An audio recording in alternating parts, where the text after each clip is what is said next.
歡迎來到新興消息頻道，請訂閱頻道，所以大家不要錯過當天最熱門的新聞。我們今天的時事通訊包括以下內容：馮紹峰被傳在當爸，工作室火速闢謠，趙麗穎回應超乾脆。娛樂圈最近這段時間確實不太平，微博熱搜上的瓜一波接一波。馮紹峰和景甜閃婚，馮紹峰閃婚2個月又當爹，各種版本刷滿屏，網友都快看累了。不謠言這東西來得快，去得也快。這次兩位主角的工作室反應比誰都利索，比狗子爆料還快，幾分鐘內就用官方聲明將傳聞擊碎，不斷強調假消息，不允許任何添油加醋。其實最早那條馮紹峰、景甜閃婚的消息是9月初開始冒頭的，有人說他倆去年拍《灼灼風流》時擦出了火花，到了今年8月底偷偷去領證。按理說，這類情節在娛樂圈也不是沒發生，合作戲後一見鍾情的劇情大家都見怪不怪，但這次的巧合實在太離譜。網上各類小道消息滾來滾去，甚至有說什麼2個月後又要當爸爸，可只要對照一下現實，謠言的漏洞大的都能裝下熱搜評論區。今年8月，馮紹峰才被拍到手牽95後小花周琳家逛街，女方比他小19歲，兩人關係挺穩定，哪輪得上景甜？更別說景甜了，最近他一直在劇組拍戲，行程安排得滿滿當當。兩人除了那部舊劇，最近根本沒有公開互動，對一對時間線前後根本對不上號，越扒越像是網友集體編劇附體了。工作室這邊也沒閒着，火速反應。景甜團隊首個出手，聲明滿是感嘆號，強調他單身的不能再單身。馮紹峰那邊緊隨其後，直接表示傳聞純屬捏造。娛樂圈的闢謠速度堪比和八卦比拼手速。巧的是，馮紹峰剛剛遭遇緋聞，立刻又有一段他帶兒子想去吃飯的視頻熱轉。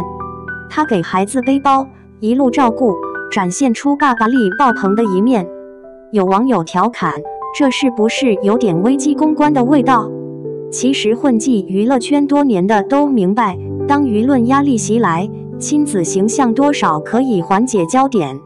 這也不是馮紹峰第一次靠帶娃分散八卦關注了。說到趙麗穎這位前妻，她的行事風格一直利落，離婚後曾被網友喊着復合，還傳出和某導演的緋聞。她回應時也不囉嗦，簡短3字直接戳破留言，網友都覺得痛快，比不少遮遮掩掩的一大堆解釋強多了。這種果決確實為她加了分。趙麗穎離婚後全身心投入事業，連軸轉、屏風吹半夏、幸福到萬家等劇轉型成功，獎項、號召力對她而言早已是常規操作。反觀馮紹峰，近年之專注低調，更多時候因為好爸爸形象或新晉緋聞女友而成為新聞話題，比作品的聲量還大。雖然私人感情已各走各路，但兩人在為兒子想成長問題上很成熟，偶爾一起帶孩子看病，有時互相負責接送照看。兩人表面上無爭執，也沒互相撕扯，盡力為孩子營造一個溫和的成長環境。部分媒體甚至將他誇作離婚後也能各自幸福的範例。娛樂圈一向喧鬧，八卦就像注水的豆腐，隨便一戳就漏。明星私生活終歸只是外人茶餘飯後的談資，傳聞再怎麼熱鬧，主角終究不會讓他影響自己的節奏。澄清也選得巧妙，把關注點及時拉回作品。與其盯着虛假的八卦，不如關注後續的新劇和新角色。趙麗穎的新戲定檔的時候，可能比10條熱搜都更值得討論。馮紹峰下次再帶想出門，或許沒人拍，或許緋聞還會冒頭，但這圈子的節奏就是如此，八卦升溫，闢謠降溫，事業才是真正的看點。至於他未來是否會有更多大動作，誰也說不準。畢竟娛樂圈不是凡間，總能藏住故事，卻很難藏住熱度。2. 事業巔峰果斷閃婚，3年就離婚。趙麗穎、馮紹峰的婚姻到底輸在了哪裡？曾經一度，趙麗穎和馮紹峰在《知否》裡的感情成為大家心中理想的愛情典範。他們不僅在事業最紅火的時候宣布了戀愛消息，還在短短3年內步入婚姻生活，擁有了自己的寶貝兒子，過得可真是幸福滿滿。原以為他們能一直走到最後，沒想到兩人突然宣布了離婚的消息。這場離婚風波把馮紹峰拖進了事業的低谷，待播的劇集不火，綜藝也反響平平。誰曾想到4年過去，這位47歲的他竟然成功翻盤，又一次宣布好消息，變成了前妻仰望不了的存在。浪子緋聞不斷，結婚後收心。以前那位花花公子馮紹峰經常傳出緋聞，但一和趙麗穎結婚之後，他就果斷收斂了，專注過他的日子。當時他們官宣的那一刻，整個網絡都崩了，許多粉絲都覺得難以置信。趙麗穎居然會和那樣一個花心大叔牽扯上關係，甚至有粉絲整天盼着他們分手，真是讓人覺得不可思議。不過這事兒沒有讓他們的感情打折扣，反倒還步入了婚姻的殿堂。說到馮紹峰的花心問題，其實早就不是秘密，身上那富二代的標籤一掛，人就總是身邊圍着不少女伴，沒有缺過。一出道的時候，他的資源就挺豐厚的，後來還憑借一部《狼圖騰》成功摘得百花獎，從此一舉成名。不過他最火的劇非和楊冪一起演的《宮莫屬》，一時間掀起了穿越風潮。那會兒許多觀眾都被劇中的八阿哥跟晴川磕得特別歡，挺嗨的。兩人趁熱打鐵，把這波 CP 熱度給帶起來，戲外也一直保持頻繁互動，一度讓不少粉絲覺得他們就是真情侶。不過一直到楊冪和劉愷威正式公布戀情之後，這段 CP 的傳聞也就逐漸淡去了。沒過多久，馮紹峰也正式公布了和倪妮的戀情，這也是他少有的直截了當的宣布的感情。那會兒他可是所有導演眼中的香饽饽，手裡拿着好幾部熱播劇，很多導演都看中了他的潛質，打算把他捧成男主角。不過倪妮也絕不示弱，那會兒他倚仗張藝謀的作品一舉走紅，聲勢挺嚇人。雖然他們之間有10年的年齡差，但感情挺甜蜜的。不過這段熾熱的戀愛也沒能持久，才維持了3年就告一段落。後來馮紹峰依然不斷傳出緋聞，還被拍到和林允在街頭散步，吃飯也一起去過。那會兒剛好是他主演的《美人魚》火得不行的時候，他憑着星女郎的稱號，人氣一下子蹭蹭上漲。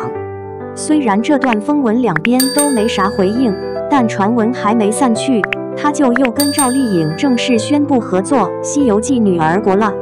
這算是兩人頭一遭搭檔，不過心裡那點感覺咋騙得過人呢？趙麗穎對他可是挺有好感的，就連採訪裡也叫他白馬王子，那嚴厲的喜歡好像都快要流出來似的。在拍攝現場兩人越發頻繁的接觸之後，馮紹峰對他的了解也更深了一層。之後兩人又一起拍了《知否》，感情逐漸升溫，最後都表達了自己的心意。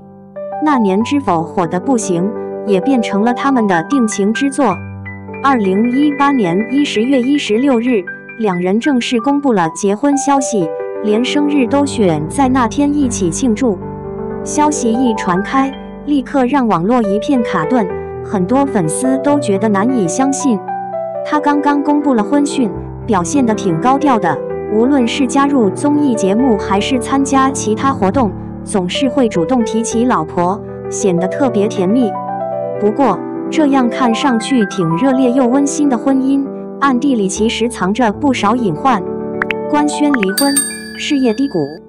雖然兩人相差9歲，很多粉絲對這段婚姻存疑，可是這點並沒能阻擋他們的步伐，他們依然毫不忌諱地參加綜藝、出席活動，每次都比上次更顯得甜蜜。後來趙麗穎官宣生子，她還特意在微博上發了祝賀，想着兩人的關係應該算是穩了。沒想到在一檔節目的採訪中，她竟然透露了自己在這段婚姻裡的迷惘。那會兒她還說不清楚，是覺得趙麗穎單純想成婚，還是真心喜歡自己才走入婚禮的。這段迷茫的時光，似乎也成為兩人漸行漸遠的開端。從在劇裡的搭檔變成了現實中的夫妻，再到閃婚有了孩子，兩人的身份變化可真挺大的。除了演員這個身份之外，他們的家庭背景也成了這段婚姻走向終結的導火線。兩人背景差距挺大的，來自農村的趙麗穎其實挺腳踏實地的，對自己的事業特別有熱情。她一直夢想當女主角，而馮紹峰出身不錯，演戲也只是興趣愛好罷了。就算他不成演員，後路也還寬裕。趙麗穎就不一樣了，她得靠自己拼搏才行。之後，她對事業的熱情越發濃厚，和馮紹峰的聊得也越來越少了。曾經的幸福終於敵不過生活中的落差。到了2021年4月，兩人宣布離婚了。孩子一起撫養的事一公布，頓時在網上又掀起一番震動，誰都沒料到他們竟然會走到這一步。畢竟之前那般甜蜜的公開秀恩愛，沒想到最終竟會走到這般地步。趙麗穎離了婚後，似乎完全變成了個女強人，一部接着一部好劇不斷找上門來。馮紹峰沒想到自己一離婚，竟然就接連遭到圈裡人的打壓，事業也一度陷入停滯狀態。那會兒不管是參加綜藝還是上其他節目的時候，他一亮相，彈幕裡總有人說的挺難聽的。之後他接下來要播出的幾部劇都接連不火，整個人的事業也陷入了困境。那段時間他只能暫時歇業休養，但別以為他在事業上的挫折會讓緋聞停下來，反倒是沒少惹事。跟趙麗穎離婚沒多久，他又被拍到牽着一位女伴一起逛街，據說那姑娘還是個名媛，但他這個事兒倒是沒啥正式說法。自從他跟趙麗穎離婚之後，孩子那檔子事就一直是大家關心的熱點話題。不過說到這方面，他們的處理方式反倒被不少人看作是養孩子的好榜樣，共同撫養兒子，復出官宣喜訊。雖然沒能走到夫妻的地步，但在陪伴和教育孩子這塊，兩人可是去了個榜樣的高度。倆人雖然沒能給孩子帶去家庭的關愛，可是常常會各自帶着孩子出去玩，走走看看。一會兒帶着孩子去動物園，下一刻又參加學校組織的活動，合作看起來挺融洽的。一旦孩子生病，兩人都會輪流照料，沒把所有責任都推給一個人。後來外頭的人對孩子的關心也逐步淡了，兩口子也都各自展開了自己的日子。趙麗穎憑借《風吹半夏》和《在人間》等作品，算是實現了自己對事業的堅持與追求。之後他就很少參加公開場合了，而馮紹峰在經歷了一段低迷期之後，也漸漸走出了陰影。畢竟他曾經主演過火爆的《宮》這部劇，演技方面也就不用多誇了。那段離婚之後鬧得沸沸揚揚的日子，也變成了他打磨演技的寶貴時光。等到那些罵他的聲音慢慢沒了，他也逐漸走到台前，想要重新開始。雖然之前拿出不少作品，但名氣已經不比以前了，熱門的作品也不多。不過還算走運，他沒氣餒，繼續努力找準自己的位置，積極應對各種難題。以前他演翩翩公子的時候，可是手到擒來，沒得挑，現在卻變成了反派角色，真是大換了一番模樣。這個跨度也太大了吧，搞得不少觀眾都驚掉了下巴。不過他最近又宣布了個好消息，真是喜事連連。在電影《日掛中天》裡，他那表現真是令人眼前一亮，反派的角色刻畫得讓人難忘，深深烙在了觀眾心裡。這部作品受到不少業內專家的好評，還曾經登上了威尼斯電影節的展映名單。它徹底走出了流量標籤的陰影，這也讓觀眾們真真切切看到了他如今的輝煌成就。到現在，他和前妻離婚已經快4年了，他一直在突破自我，如今已經變成了趙麗穎都難以企及的存在。